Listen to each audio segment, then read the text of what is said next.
السلام علیکم، ستړي مسئ. یو پوښتنه یو دوست رالیږلې وه چې دا پوښتنه د سیف ګارډینګ PSEA او د کوډ اف کنډکټ د مسایلو اړوند پوښتنه ده او تر ډېره حده پورې په سیف ګارډینګ او PSEA پورې اړه لري. پوښتنه داسې وه که یو مراجعه کوونکی وغواړي تا ته ډالۍ یا پیسې درکړي څه باید وکړې. لکه چې ده څخه دا پوښتنه په کوم انټرویو کې یا امتحان کې سوې وه. نو داسې پوښتنې ډېری وختونه موږ ورسره مخامخ کېږو، خصوصا هغه بستونه چې هغه ساحوي وي او یا هغه بستونه چې په سیف ګارډینګ کې یا PSEA فوکل پاینټو افیسرانو دې ته ورته نورو بخشو کې وي. نو دې پوښتنې جواب ډېر ساده دی، که څه هم هغه زموږ دوست هم جواب ورکړی و، جواب یې برابر و، خو زه غواړم چې دلته د نورو دوستانو او ملګرو په خاطر باندې لږ څه بحث باندې وکړم. همیشه موږ داسې یو اصل لرو، هغه دا دی چې بشري مرستې همیشه وړیا دي، مفت دي، او د کومو ارګانونو سره چې موږ کار کوو هغه ارګانونه موږ ته په کافي اندازه باندې معاشونه راکوي. نو هیڅکله هم دې ته زمینه نه برابرېږي او نه هم باید برابره سي چې موږ د چا څخه څه قبول کړو او یا هم کله کله چې بعضې داسې پېښې سوي دي چې غوښتل سوي هم دي. متاسفانه نو د هغو څخه باید ځان وساتو او کوښښ باید دا وکړو چې په هېڅ صورت باندې دغسې یو کار ته زمینه برابر نه کړو. که نو چېرې تاسې داسې یو حالت سره مخامخ سوئ څه باید وکړئ؟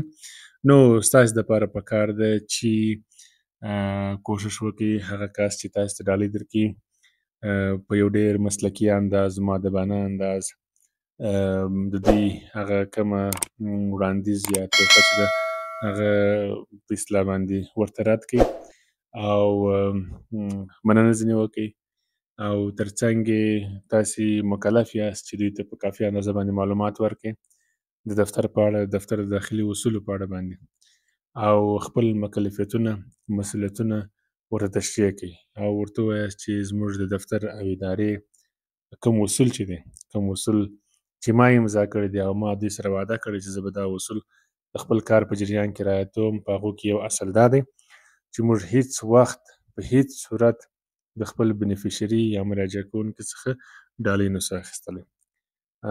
کوښښ وکړئ چې په هر څومره ښه انداز مو کولی سئ دوی سر ورخلاص کړئ چې دوی هم خفه نه سي.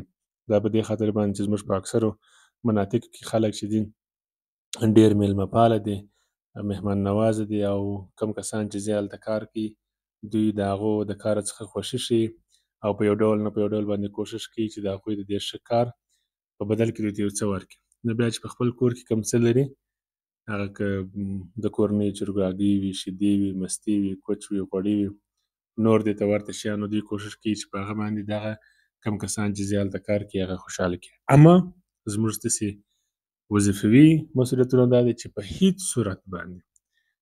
صورت باندې موږ د چا څخه کومه تحفه، ډالۍ، پیسې یا نور توکي نسو اخیستلی او دا د PSEA، سیف ګارډینګ او کوډ اف کنډکټ په پالیسیانو کې د سخت ډسپلینري اکشن سره دوی مخامخ کېدلی سي. یعنې دوی په وړاندې تر ټولو هغه جدي اقدام کېدلی سي کوم کسان چې په دغه کارونو کې ښکیل وي.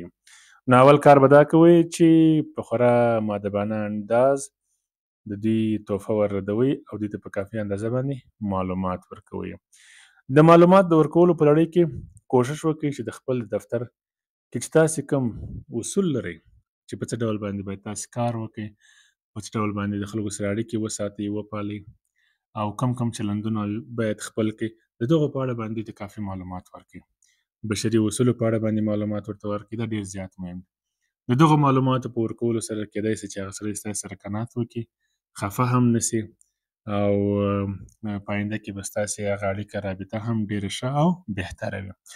د دې دوو کارو تر څنګ کله چې تاسې داسې یو حالت سره مخامخ کېږئ، یو څوک تاسې ته وړاندیز کوي، تاسې تحفه درکوي، ډالۍ درکوي، کوښښ وکړئ که خپل پر سر باندې منیجر لري، سوپروایزر لري، ټیم لیډر لري، فقط ورته ووایاست، خبر یې کړئ چې داسې یو پېښه نن وسول په دغه کلي یا دغه ساحه کې دغه کس ما ته زموږ ستاسې د کارونو په خاطر باندې یا په دې خاطر باندې چې موږ خوشحاله کړي یا په دې خاطر چې زموږ څخه مننه وکړي غوښتل یې چې ما ته یوه ډالۍ راکړي، ډالۍ کې دا شیان شامل وو خو ما هغه ډالۍ ور رد کړله. دا شی ډېر زیات مهم دی. دا ستاسې په موقف، اعتبار، ځایګاه ټولو باندې تاثیر لري. او بل دا چې د ارګان د شهرت او د اعتبار دپاره دا خبره ډېره زیاته مهمه ده. علاوه پر هغه باندې که خدای نخواسته وروسته ستاسې ټیم لیډر یا منیجر یا سوپروایزر خبرېږي، که څه هم تا ډالۍ نه ده اخیستې، تا رد کړې ده، دی خبر سي شاید ښه احساس ونه کړي. نو ښه خبره به دا وي چې د آینده غلط فهمیو ټوله مخه ونیول سي. نو تاسې دا موضوع دې ته ووایاست او دی په جریان کې واچوئ. د ډالیو نه اخیستل، د ډالیو ردول ډېر زیات اهمیت لري، مهم دی. یو دا چې زموږ ستاسې مسلکیتوب ښیي، بل دا چې زموږ ستاسې هغه اصل چې موږ د خپل ټولو ګټه اخیستونکو سره مساوي او مشابه چلند کوو او دوی د مساوي حقوقو څخه برخمن دي او موږ دوی تر مابینځ فرق نه کوو. هغه اصل د رعایتولو دپاره زمینه مساعد دي. او بل دا چې د ادارې هغه باور نور هم پیاوړی کړي، خلک به ښه فکر وکړي د دوی په اړه باندې چې کله په کافي اندازه باندې معلومات ترلاسه کړي. او بله خبره دا چې د ناوړې ګټې اخیستنه مخه نیسي. او تر څنګ دا کیسه به هم نه وي چې که چېرې تاسې د یو چا څخه ډالۍ واخلئ، د هغه څخه یو ډول نه یو ډول متاثره کېږئ او په آینده کې مجبور یاست چې د هغه خاص ملاتړ وکړئ او یا هم ستاسې د خاصو ګټو اخیستنو په جمع کې راسئ. د ټولو شیانو په اصطلاح باندې مخه نیسي. نو په دې خاطر باندې د ډالیو نه اخیستل مهم دي. او څه باید ونه کړئ؟ ډېر زیات مهم دی. اول دا ډالۍ مه منئ. دوهم دا چې هیڅ چا سره واده مه کوئ. وعدې او ژمنې بې ځایه توقعات رامنځته کوي چې بیا پایلې ډېرې ښه نه دي. نو دا کار مه کوئ او کوښښ وکړئ چې ډالۍ اړوند معلومات هېڅ وخت پټ مه ساتئ.